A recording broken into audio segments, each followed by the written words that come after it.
I came to a mining operation some time ago, and I said, okay, what is your reliability on your ball mills? And they said, well, we are at 78%. And I immediately said, well, I think you have a great potential to improve here. I said, how do you know that? Well, I've worked with some of those places before, but let's compare it to some other good numbers. For example, a liquid packaging machine.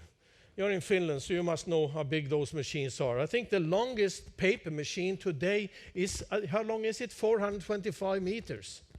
That's incredible, right? But the good number there is 82 to 85%.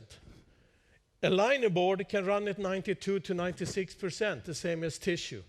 Tissue machines are often in the good performance at 94 to 96%. Packaging lines at around 85%. And the ball mill should definitely be above 90%. So if you look at those machines, you can see the difference, right? This is a tissue machine. This is a complex 300-meter long paper machine with 3 layers. This is a packaging line. It looks like small, but it's an enormous amount of small details and a lot of small sensors, and packaging material might be difficult and so forth. So it's a complex equipment as such. This is a ball mill. The only thing that has is a chute where you have all the iron ore or whatever you process coming down. It goes in here through that shaft into the ball mill, and that ball mill is rotating like this, and inside you have a lot of steel balls that crushes this to smaller material, right? The only thing it has is really a big gear.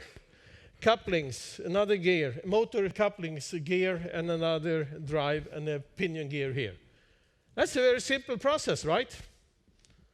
So really, how good reliability you can have depends on how many pieces of components has to work in a series, right? So the more components you have, the less reliable it often is, because it becomes very, very complex machine. Like a tissue machine, it's basically have one Yankee cylinder. You might have a pre-dryer and so forth, but you can't compare it to another machine where they have very complex drives and it's 300 meters long, right? So it depends on how complex the machine is, what a good number is.